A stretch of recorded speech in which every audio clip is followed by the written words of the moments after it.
Shalom teman-teman yang dikasihi oleh Tuhan. Kita bersyukur pada pagi hari ini kita boleh kembali beribadah kepada Tuhan.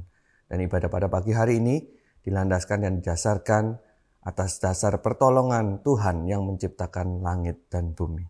Turunlah kiranya atas kita berkat dan pertolongan daripada Allah Bapa, Allah Putra, dan Allah Roh Kudus. Amin. Teman-teman, bersyukur kalau kita bisa kembali datang di hadirat Tuhan untuk beribadah kembali. Mari bersama kita mau sama-sama angkat suara kita mau bermazmur bagi Dia.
Sungguh karena kebaikan dan kemurahan Tuhan, kita boleh ada sampai hari ini. Seminggu telah berlalu, banyak hal yang telah terjadi dalam kehidupan kita, mau itu baik maupun buruk. Teman-teman, dalam menjalani hari-hari kehidupan kita, sadarkah kita bahwa sebenarnya Tuhan ada dalam setiap detik, setiap momen kehidupan kita.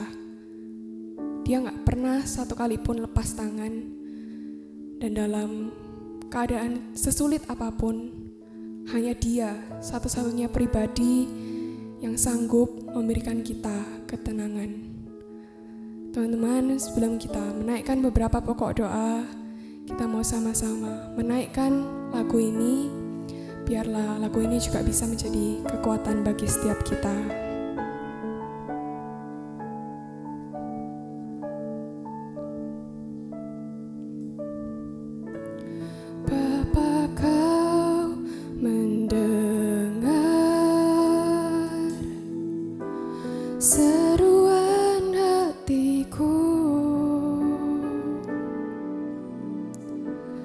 Tak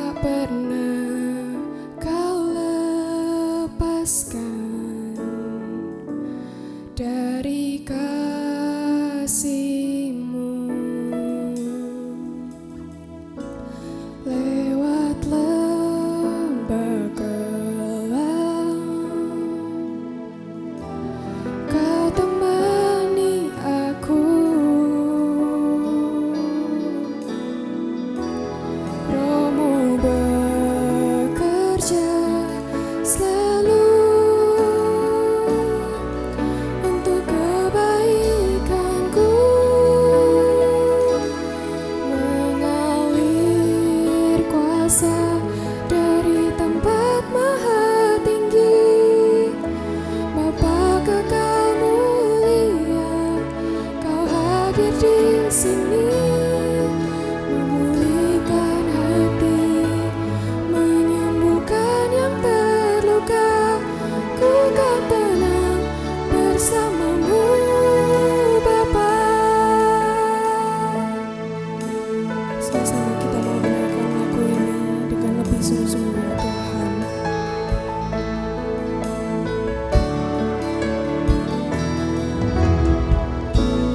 Lewat lembah gelap, Kau temani aku. Roh-Mu bekerja selalu untuk kebaikanku, mengalir kuasa dari tempat maha tinggi. Bapa kekal mulia, Kau hadir di sini, memulihkan hati, menyembuhkan yang terluka. Ku kan tenang bersama-Mu, Bapa. Mengalir kuasa dari tempat maha tinggi. Bapa kekal mulia, Kau hadir di sini, memulihkan hati, menyembuhkan yang terluka. Ku kan tenang bersama-Mu, Bapa. Ku kan tenang bersama-Mu, Bapa. Ku kan tenang bersama-Mu, Bapa. Ya Tuhan, sungguh nyata pengorbanan-Mu, penyertaan-Mu bagi setiap kami. Engkau Allah yang mendengar setiap seru doa kami.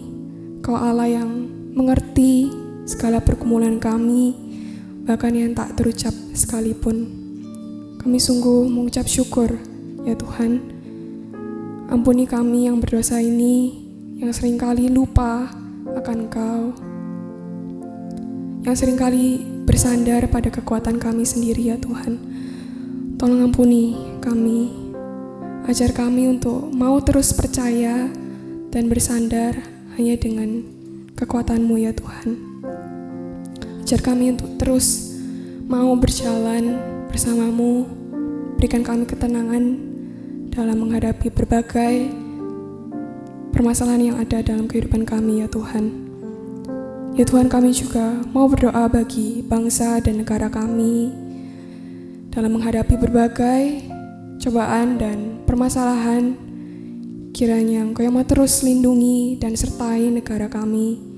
Berikan hikmat dan kekuatan bagi para pemerintah yang menjabat, agar mereka juga bisa membuat keputusan yang terbaik bagi negara kami ini, dan kami bisa segera melalui masa pandemi ini hanya dengan pimpinan dan kekuatan daripada-Mu, ya Tuhan. Ya Tuhan, kami juga mau berdoa bagi orang-orang di sekitar kami, entah itu teman, keluarga, bahkan orang-orang di luar sana yang belum percaya kepada-Mu, ya Tuhan. Tuhan, tolong berkati, sertai mereka. Kau yang terus jaga mereka dalam menghadapi berbagai cobaan yang ada. Karena kami yakin dan percaya bahwa pertolongan-Mu akan datang tepat pada waktunya ya Tuhan. Berkati kami ini juga agar kami bisa menjadi terang bagi orang-orang di sekitar kami ya Tuhan. Ya Tuhan, Kau yang tahu bahwa kami ini terbatas ya Tuhan. Kau yang terus berkati dan sertai kami ya Tuhan. Tuhan, kami tahu kehidupan di dunia ini hanyalah sementara. Oleh sebab itu kiranya Kau yang mau terus bentuk kami hari demi hari, agar melalui apapun yang kami kerjakan, apapun yang kami lakukan, entah itu sekolah, kuliah, maupun dalam pekerjaan kami juga bisa memuliakan nama-Mu dan mencerminkan pribadi yang agung, yaitu Engkau ya Tuhan. Ya Tuhan, dalam masa penantian akan kedatangan-Mu, kiranya Kau mau terus ajar kami untuk mau terus percaya kepada-Mu.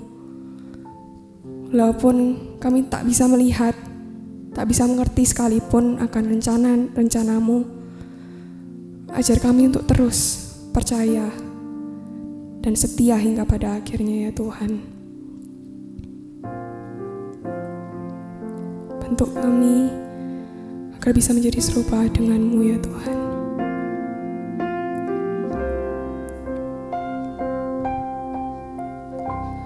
Walau ku tak dapat melihat semua rencana-Mu Tuhan, namun hatiku tetap memandang padamu. Kau tuntun langkahku, walau ku tak dapat berharap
Tiba saatnya kita mendengarkan firman Tuhan. Sebelumnya kita akan meminta pertolongan daripada Tuhan melalui doa terlebih dahulu.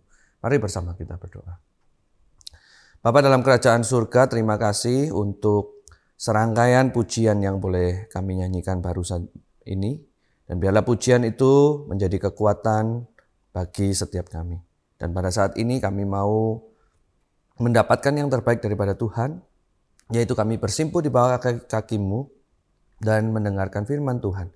Biarlah Engkau yang boleh memberikan kami hikmat untuk kami boleh menyimaknya, memperhatikan dengan seksama.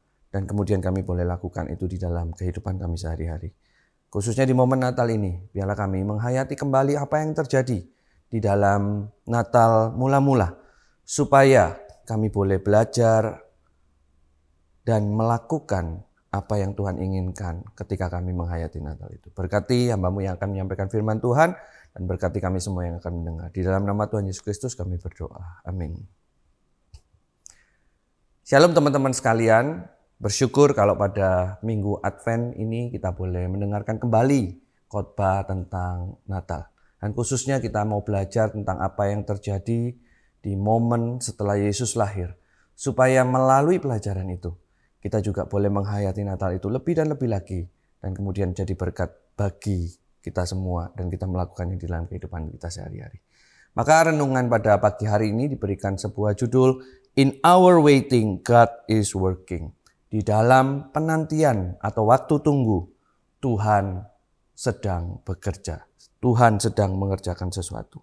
Mari kita membuka satu bagian firman Tuhan yang terambil dari Lukas pasal yang kedua, ayat yang ke-25 hingga ayat yang ke-38. Lukas pasal yang kedua, ayat yang ke-25 hingga ayat yang ke-38. Demikianlah firman Tuhan. Adalah di Yerusalem seorang bernama Simeon. Ia seorang yang benar dan saleh yang menantikan penghiburan bagi Israel. Roh Kudus ada di atasnya. Dan kepadanya telah dinyatakan oleh Roh Kudus bahwa ia tidak akan mati sebelum ia melihat Mesias, yaitu Dia yang diurapi Tuhan. Ia datang ke bait Allah oleh Roh Kudus. Ketika Yesus anak itu dibawa masuk oleh orang tuanya untuk melakukan kepadanya apa yang ditentukan hukum Taurat, ia menyambut anak itu dan menatangnya sambil memuji Allah, katanya, "Sekarang Tuhan, biarkanlah hamba-Mu ini pergi dalam damai sejahtera sesuai dengan firman-Mu. Sebab mataku telah melihat keselamatan yang daripada-Mu, yang telah Engkau sediakan di hadapan segala bangsa, yaitu terang yang menjadi penyataan bagi bangsa-bangsa lain, dan menjadi kemuliaan bagi umat-Mu Israel." Dan bapa serta ibunya amat heran akan segala apa yang dikatakan tentang dia. Lalu Simeon memberkati mereka dan berkata kepada Maria, ibu anak itu, "Sesungguhnya anak ini ditentukan untuk menjatuhkan atau membangkitkan banyak orang di Israel, dan untuk menjadi suatu tanda yang menimbulkan perbantahan, dan suatu pedang akan menembus jiwamu sendiri, supaya menjadi nyata pikiran hati banyak orang." Sampai sedemikian jauh pembacaan firman Tuhan. Berbahagialah buat kita yang mau mendengarkan dan menyimaknya dan melakukannya di dalam kehidupan kita sehari-hari. Saudara, hari ini kita berada di zaman yang serba cepat. Kalau saya boleh mengatakan, apa yang sering kita inginkan ketika kita hendak mendapatkan sesuatu, maka mayoritas jawaban daripada kita itu ingin mendapatkan sesuatu itu dengan mudah, dengan cepat, dengan enak, dan dengan murah. Saudara, menjadi umum hal yang demikian. Di zaman yang sudah dipenuhi dengan digital, di zaman yang mudah mendapatkan segala sesuatu, maka kita suka sekali untuk mendapatkan barang itu dengan mudah, dengan cepat, dengan enak, dengan murah. Tapi kita harus sadar, saudara. Faktanya adalah ketika kita mendapatkan barang itu dengan mudah, dengan cepat, dengan enak dan murah, biasanya kualitasnya juga kualitas yang rendahan. Fakta yang kemudian kita juga dapatkan adalah bahwa kualitas didapatkan justru dari yang lambat, yang sulit, dan yang mahal. Benar apa benar? Benar ya. Saudara, kalau kita contohkan saja makanan begitu ya. Kalau kemudian kita mau makan yang mudah, yang cepat, yang enak, dan yang murah, tentu namanya junk food, saudara. Dan seperti namanya, junk food itu adalah makanan yang enak, tetapi justru tidak berkualitas. Grow fast hormone sekarang juga lagi tren untuk ternak khususnya. Bagaimana kemudian ayam, sapi diternakkan dengan begitu cepat supaya hasilnya juga bisa maksimal, tetapi juga dipanen cepat. Tetapi apa yang terjadi? Ketika itu semua dilakukan, kita justru mendapatkan hasil yang tidak maksimal atau kualitasnya rendah. Termasuk di dalam kehidupan kita. Saya percaya yang menonton khotbah ini, video ini, ibadah ini, mayoritas dari kita adalah siswa atau mahasiswa. Bukankah kita juga tahu bahwa orang yang belajar SKS atau sistem kebut semalam itu barangkali bisa mengerjakan ujian. Tetapi kualitas apa yang dipelajarinya tentu berbeda dengan orang yang belajar lebih lambat tetapi konsisten. Soalnya dunia juga sudah membuktikan bahwa apa yang sulit, apa yang lambat, apa yang mahal itu justru adalah apa yang berkualitas. Justru ketika kita sulit mendapatkan itu, lambat mengerjakannya, dan mahal harganya, itulah yang dicari orang pada masa kini. Misalnya saja, orang sekarang sudah beralih makan makanan yang sehat. Makan makanan yang sehat itu apa? Yang tumbuh secara alami, yang tidak melalui proses obat-obatan dan sebagainya. Lalu kemudian barang-barang juga begitu. Kita akan lebih menghargai barang-barang yang kemudian dibuat dengan proses yang lebih lambat, yang lebih alami. Karena itu menandakan sebuah kualitasnya. Saudara, kalau kita terapkan prinsip itu di dalam pertumbuhan iman kita, maka saya percaya kita juga akan mendapatkan hal yang demikian. Pembentukan iman kita tidak bisa dilakukan dengan cepat-cepat. Pembentukan iman kita tidak selamanya mudah. Dan pembentukan iman kita seringkali juga terjadinya lambat serta memakan banyak hal, memakan banyak biaya kalau boleh saya katakan. Dan di dalam pembentukan itu seringkali kita bertanya, kapan Tuhan menyelesaikan pergumulan kita? Kalau bisa secepat-cepatnya.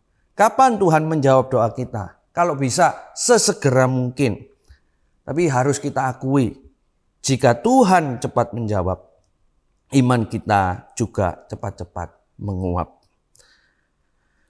Maka hari ini melalui firman Tuhan yang kita baca ini, Tuhan ingin kita belajar agar kita tidak cepat-cepat punya iman yang karbitan.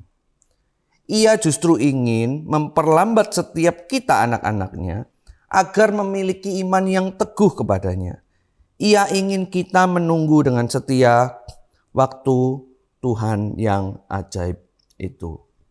Mengapa demikian? Setidaknya ada dua alasan yang Tuhan ingin kita belajar dari teks ini. Yang pertama, saudara, menunggu waktu Tuhan adalah cara di mana Tuhan ingin setiap anak-anaknya bergantung kepadanya.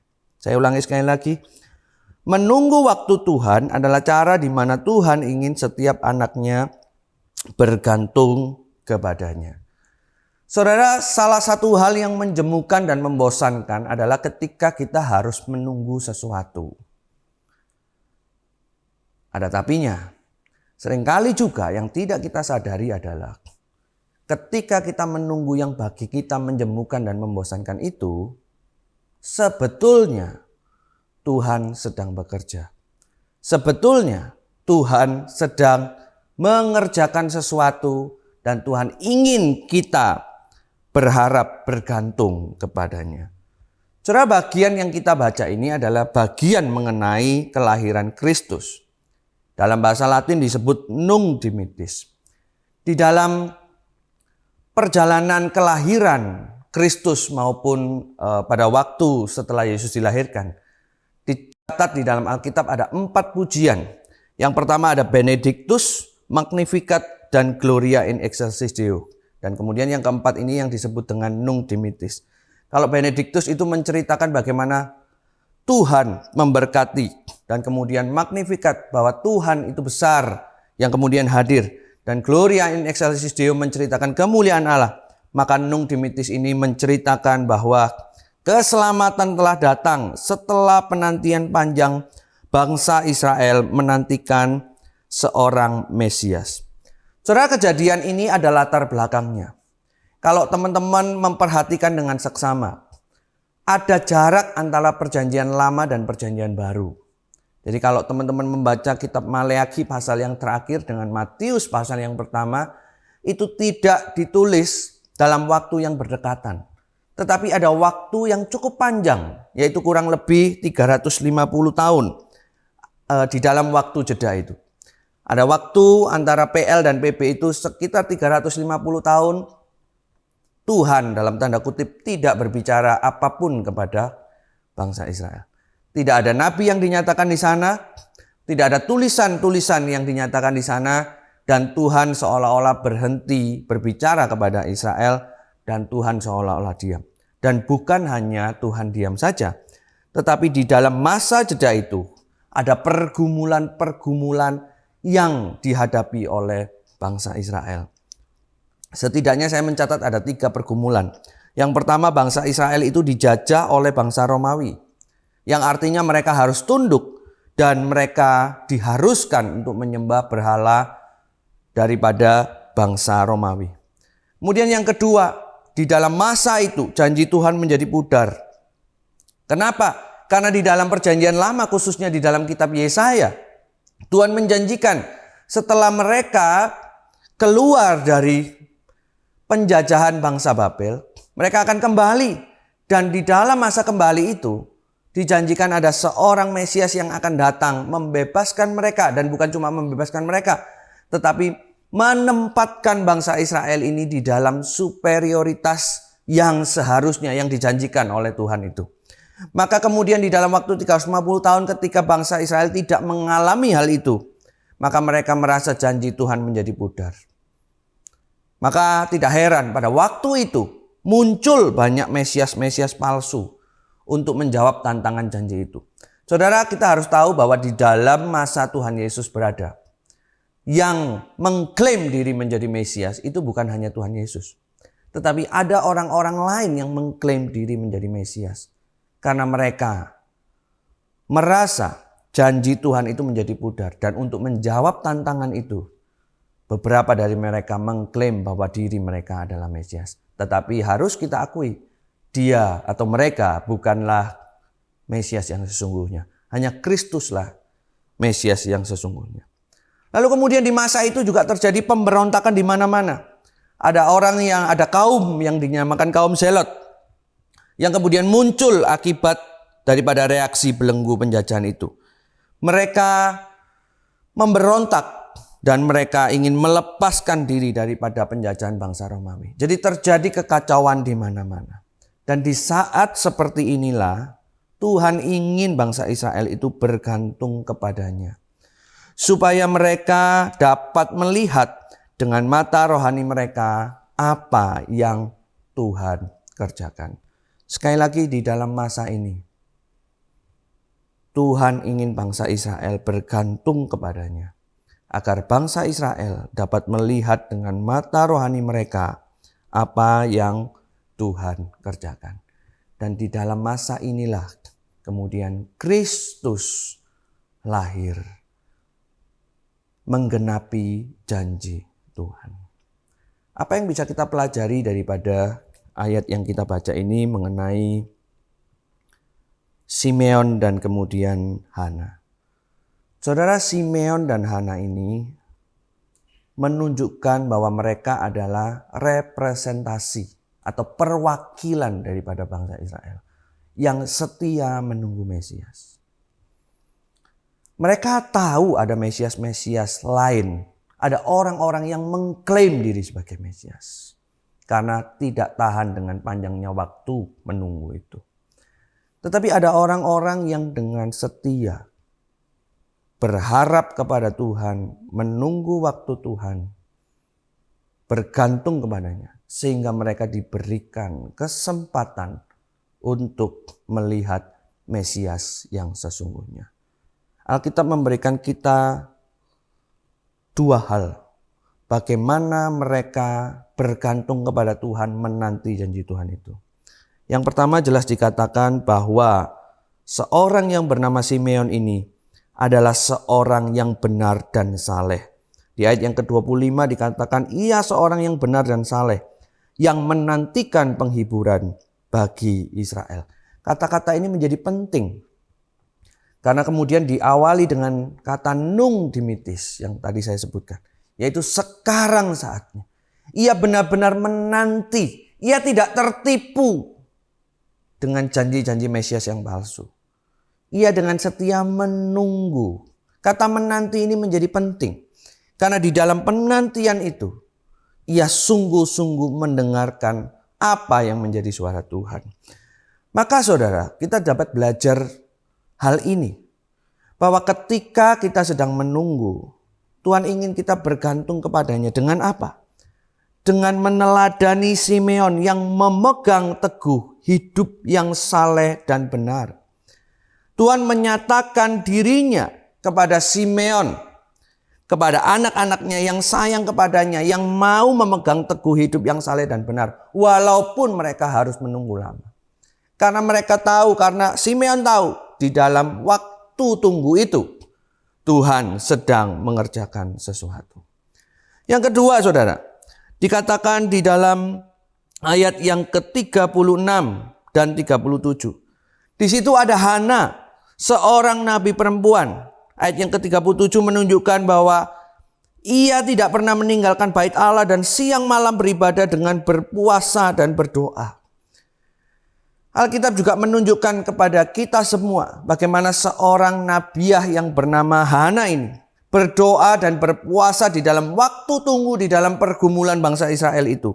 Dan kepada orang yang demikian Tuhan menyatakan dirinya kepada orang-orang yang bergumul bersama dengannya. Saudara, ternyata di dalam waktu tunggu itu ada kualitas yang Tuhan ingin kerjakan. Yaitu apa? Supaya anak-anaknya itu bergantung dengan cara memegang teguh hidup yang saleh dan benar. Dengan cara berdoa dan berpuasa. Saudara, saya ingin kita memperhatikan satu video berikut ini.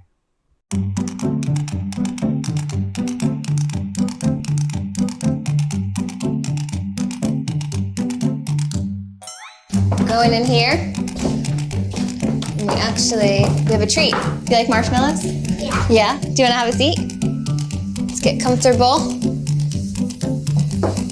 The deal is, you can eat this marshmallow now, or you can wait until I come back and I'll give you 2 marshmallows. If you decide to change your mind, that's fine, okay? I'm waiting. Okay, I'm gonna push you in a little bit more. Oh. I'll be back in a few minutes.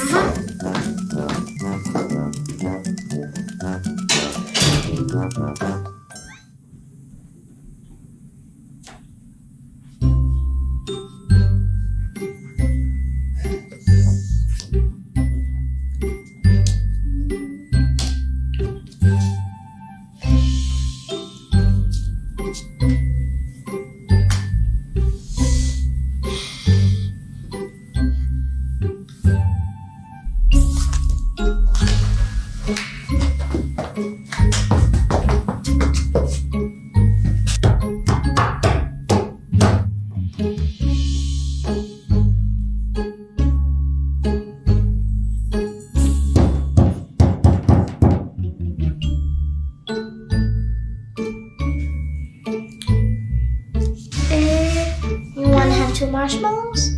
Yeah. Then don't eat the marshmallow.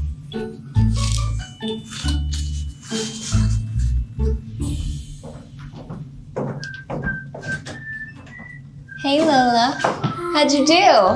Good, I was waiting. You were waiting, good job. Here's your second marshmallow. Thank you. You didn't eat your marshmallow. Now, so you get another one.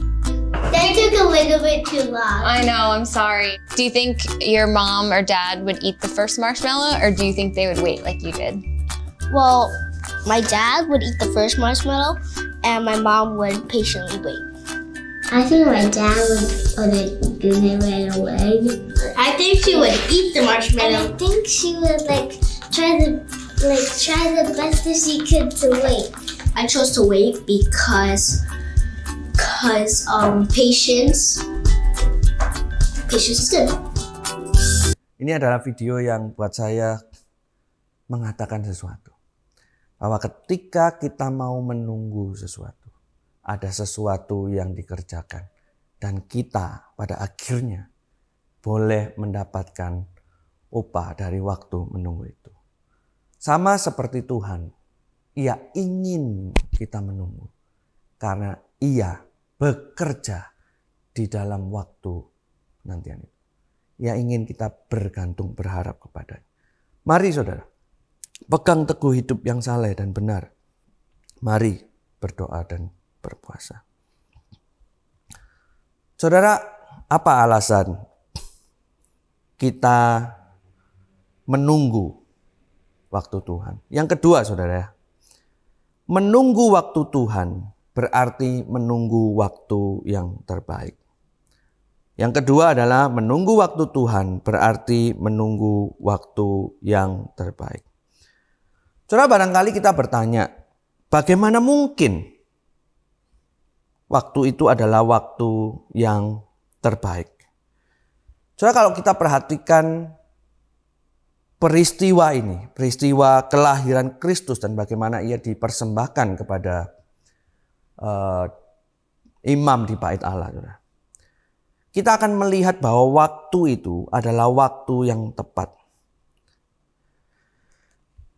Saudara, coba bayangkan saudara, kalau kemudian Simeon dan Hana itu melihat Tuhan Yesus bukan di dalam keadaan bayi, barangkali mereka bisa menjadi tidak percaya. Karena bagi mereka, anak ini adalah Mesias, Raja yang diurapi, yang menjadi penyelamat Israel. Tetapi pada akhirnya ia harus mati, dikuburkan, dan bangkit pada hari yang ketiga. Saya membayangkan seandainya Simeon dan Hana melihat Mesias mereka disalib, barangkali mereka bisa patah iman. Tetapi Tuhan justru mengizinkan keduanya berada di waktu yang tepat, yaitu berada di waktu usia senja mereka. Sehingga mereka melihat dengan mata rohani, melihat dalam waktu yang tepat bagaimana Tuhan Yesus menjadi seorang Mesias.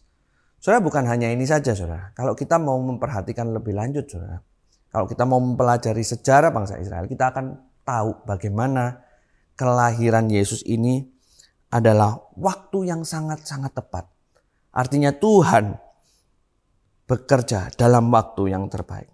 Saudara, di dalam gambar yang Anda lihat ini, bahwa di dalam kebudayaan bangsa Israel, setelah kelahiran, maka kemudian 8 hari berikutnya, bangsa Israel atau orang-orang Israel pada waktu itu akan menyunat mereka pada hari yang ke-8. Seperti apa yang dikatakan di dalam Imamat. Dan kemudian bukan cuma itu, memberikan mereka nama, sebuah makna mengenai kelahiran anak itu.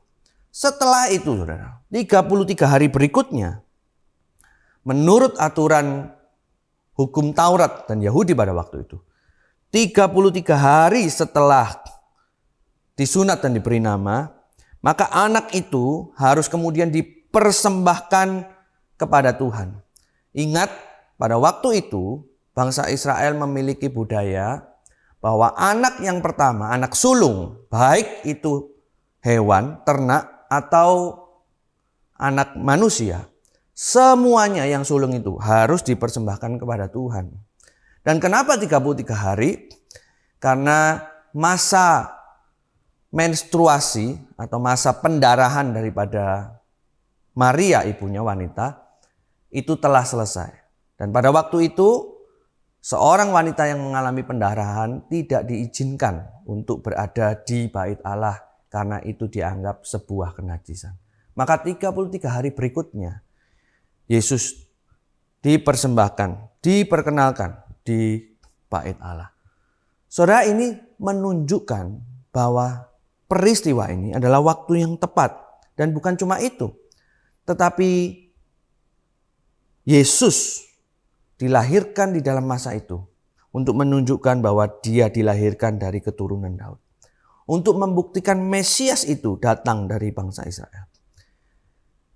Cerita ini pula mengandung sebuah makna bahwa Yesus ketika dipersembahkan itu di dalam waktu yang tepat agar terhindar dari pembantaian bayi oleh Raja Herodes. Kita tahu di Injil Matius, setelah umur Yesus kurang lebih 1,5 hingga 2 tahun, orang Majus datang dan kemudian Raja Herodes menganiaya dengan membantai semua bayi-bayi yang usianya di bawah 2 tahun.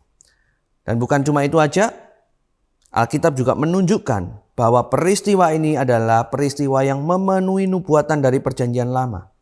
Yaitu bahwa Yesus harus lari dari Mesir, lari ke Mesir, dan kemudian pindah dari tanah Mesir menuju tanah perjanjian. Untuk menggambarkan bahwa itulah yang dialami oleh bangsa Israel. Lalu kemudian di tengah-tengah kehidupannya, ia juga harus menjalani hidup sebagai manusia yang terbatas. Hidup di dalam kehidupan yang tidak mudah sebagai anak tukang kayu yang menderita, yang dianiaya, yang kemudian juga dicaci maki dan sebagainya. Saudara, Tuhan Yesus lahir di masa ini adalah di waktu yang sangat tepat. Khususnya di bagian yang kita baca ketika Alkitab menjelaskan mengenai Simeon. Simeon adalah perwakilan daripada ahli Taurat dan orang Farisi pada waktu itu. Untuk menunjukkan bahwa orang Israel yang sungguh-sungguh mendengar apa yang dikatakan Tuhan, mengatakan bahwa ia adalah Mesias. Sementara Nabi Yahana itu adalah perwakilan daripada Perjanjian Lama, di mana ia adalah seorang wanita yang setia di bait Allah, yang juga mendengarkan suara Tuhan, yang tahu bahwa dia adalah Mesias. Dan bukan cuma itu saja, tetapi Alkitab juga mengatakan bahwa Roh Kudus juga meneguhkan anak ini adalah seorang Mesias.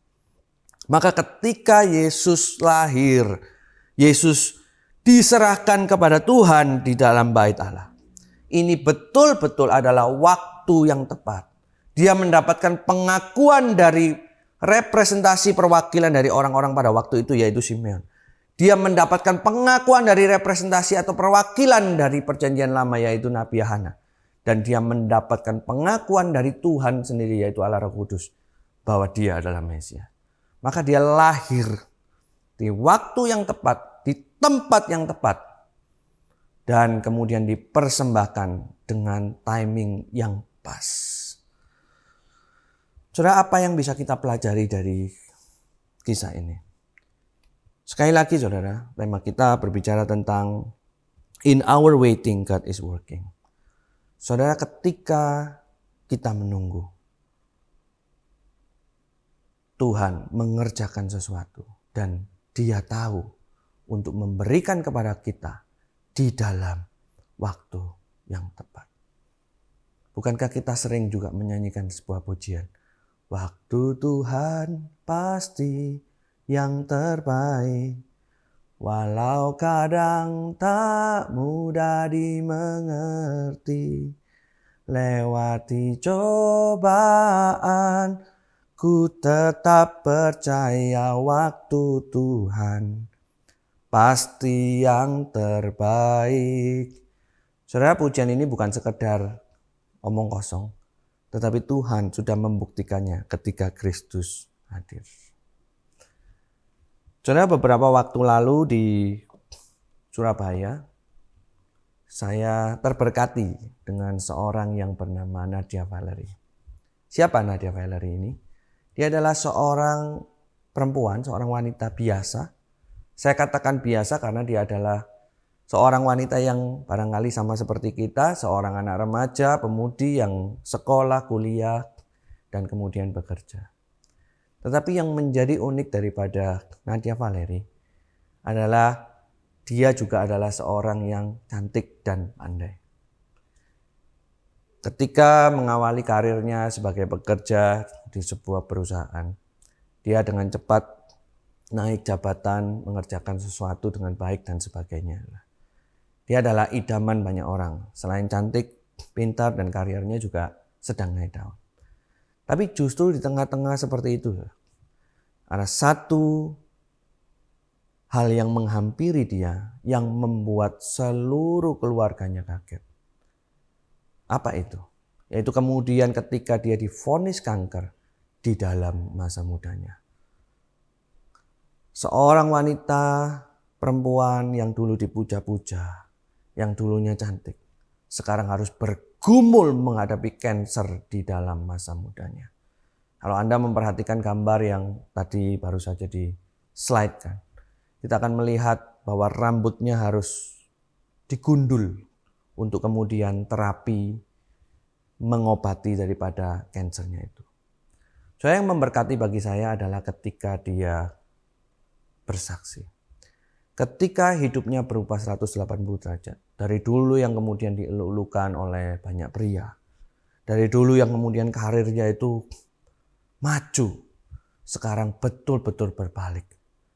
Tidak ada orang-orang yang memperhatikannya. Dia bergumul akan nyawanya. Dan tentu saja dia sudah tidak lagi bisa bekerja. Tapi justru di tengah-tengah kehidupan yang seperti itu, dia memvideokan kehidupannya, bagaimana dia bergumul dengan kankernya itu. Dan satu hal yang membuat saya terberkati adalah ketika dia berkata, saya menunggu waktu Tuhan yang terbaik. Saudara, pada waktu itu kankernya belum sembuh. Saudara. Dia barangkali saya duga berpikir bahwa kalau Tuhan memang harus ambil nyawanya, so be it, jadilah demikian. Kalau Tuhan harus mengizinkan saya menghadapi seluruh kemoterapi yang menyakitkan itu, maka aku harus menjalaninya. Tidak mudah, saudara. Beberapa kali ketika kesaksian, dia juga mengatakan ada waktu-waktu di mana dia itu stres. Ada waktu-waktu jatuh, lemah, dan kemudian patah iman. Kenapa? Karena di dalam imannya menunggu waktu Tuhan itu, dia merasa mana kok tidak pernah datang waktu Tuhan itu. Waktu Tuhan itu tidak pernah kunjung tiba sampai dia harus menjalani kemoterapi berkali-kali. Sampai dia harus kehilangan berat badannya, kehilangan rambutnya dan sebagainya. Dia tidak puas dengan apa yang menjadi imannya itu. Mana pertolongan Tuhan. Sampai satu titik video yang dia unggah di channel YouTube-nya menjadi viral. Maka kemudian dia menyadari bahwa justru di dalam kesakitannya, justru di dalam pergumulannya, Tuhan itu sedang bekerja melalui video-videonya untuk memberkati orang lain. Justru pada masa itu, Tuhan memakai dia lebih dan lebih lagi. Di dalam pengalaman yang dia ceritakan, barangkali kalau saya tidak mengalami kanker ini, barangkali kalau saya tidak mengalami waktu tunggu Tuhan ini, saya tidak akan pernah menjadi berkat dengan seluas ini kepada orang-orang lain. Dia menjadi berkat bukan hanya di kalangan anak-anak Tuhan, tetapi dia juga menjadi berkat di kalangan orang-orang yang belum mengenal Tuhan. Karena melihat perjuangannya melawan kanker itu, melihat imannya yang mau menunggu Tuhan, walaupun Tuhan belum menjawabnya. Sampai pada akhirnya, hari ini dia boleh dipulihkan daripada kankernya. Dia melihat bagaimana tangan Tuhan, kasih karunia Tuhan hadir di atasnya.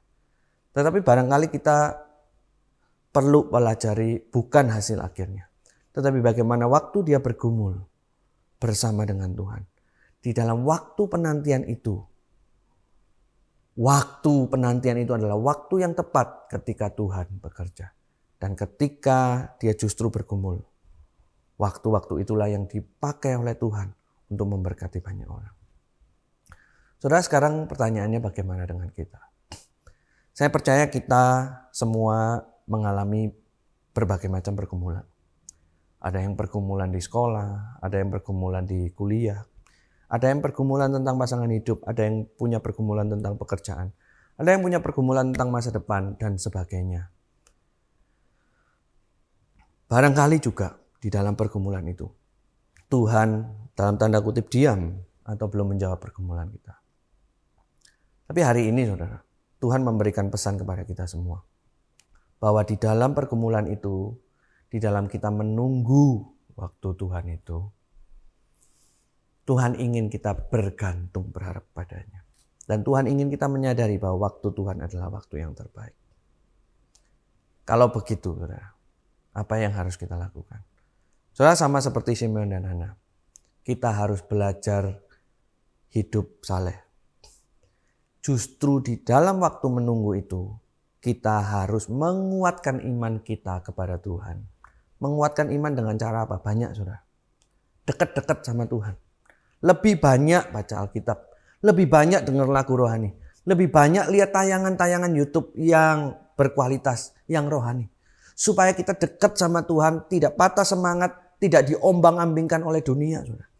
Ketika kita tetap menjaga iman kita di dalam waktu tunggu Tuhan itu, maka saya percaya keajaiban Tuhan itu dinyatakan kepada kita bukan nanti, tetapi sekarang. Nunc dimittis, sekarang saatnya. Keajaibannya di mana? Keajaibannya justru di tengah-tengah waktu Tuhan ketika kita menunggu itu. Tetapi kalau kita menunggu waktu Tuhan dengan kita berputus asa, dengan mengalihkan perhatian kita kepada hal-hal duniawi, saya percaya kita tidak akan pernah merasakan keajaiban Tuhan. Karena sebetulnya keajaiban Tuhan sudah diberikan kepada kita. Tapi kitanya yang menolak hal itu. Saudara, kalau begitu, ayo setelah mendengarkan firman Tuhan ini, mari hayati sekali lagi firman Tuhan. Mari belajar dari Simeon dan Hana. Nunc dimittis, ini adalah saatnya. Ketika Tuhan meminta kita menunggu, saya akan menunggunya dengan setia. Dan menunggu dengan setia itu adalah cara Tuhan yang ajaib untuk bekerja di dalam setiap kita. Saudara, jadi kalau hari ini Anda menunggu sesuatu tentang pergumulanmu, jangan patah semangat. Tuhan sedang mengerjakan sesuatu di dalam waktu tunggumu itu. Kalau engkau dan saya setuju akan hal itu, yuk mari kita mengalami keajaiban Tuhan. Berpegang pada perintah Tuhan, hidup saleh, berdoa, berpuasa. Sementara juga meyakini bahwa waktu Tuhan adalah waktu yang terbaik. Biarlah ini boleh menjadi kekuatan dan berkat bagi kita semua. Mari bersama kita berdoa. Tuhan, terima kasih untuk firman-Mu ini yang boleh mengingatkan setiap kami akan waktu tunggu. Barangkali yang paling mengesalkan kami adalah waktu menunggu. Kami bosan, kami tidak suka. Tapi hari ini kami diingatkan bahwa di dalam kebosanan dan ketidaksukaan kami itu Tuhan sedang bekerja. Dan kami ingin mengalami apa yang Tuhan sudah kerjakan. Tuhan pimpin kami adalah manusia yang lemah, manusia yang rapuh, yang seringkali ingin sesuatu yang instan. Tapi hari ini kami juga diyakinkan bahwa apa yang lambat, apa yang mahal, dan apa yang sulit, itulah apa yang berkualitas, itulah apa yang diinginkan Tuhan, itulah yang diberikan oleh Tuhan sebagai berkat bagi setiap kami. Kami mau menerimanya ya Tuhan, tolong setiap kami dan pimpin setiap kami. Di dalam nama Tuhan Yesus Kristus kami berdoa. Amin.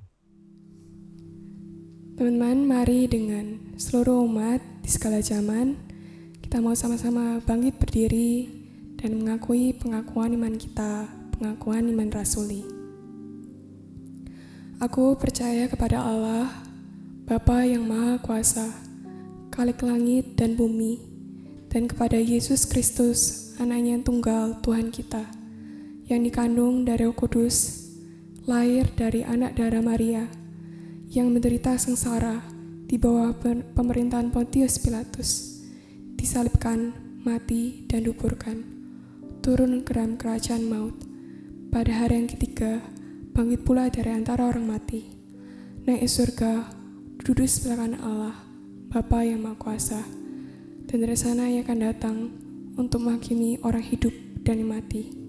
Aku percaya kepada Roh Kudus, gereja yang kudus dan am, persekutuan Roh Kudus, pengampunan dosa, kebangkitan tubuh, dan hidup yang kekal. Amin. kasih yang berlimpah-limpah dari Allah Bapa, penebusan dari Allah Anak Yesus Kristus, dan penyertaan kekuatan penghiburan daripada Allah Roh Kudus menyertai kita dari sekarang sampai selama-lamanya. Amin. Walau ku tak dapat melihat semua rencana-Mu, Tuhan, namun hatiku tetap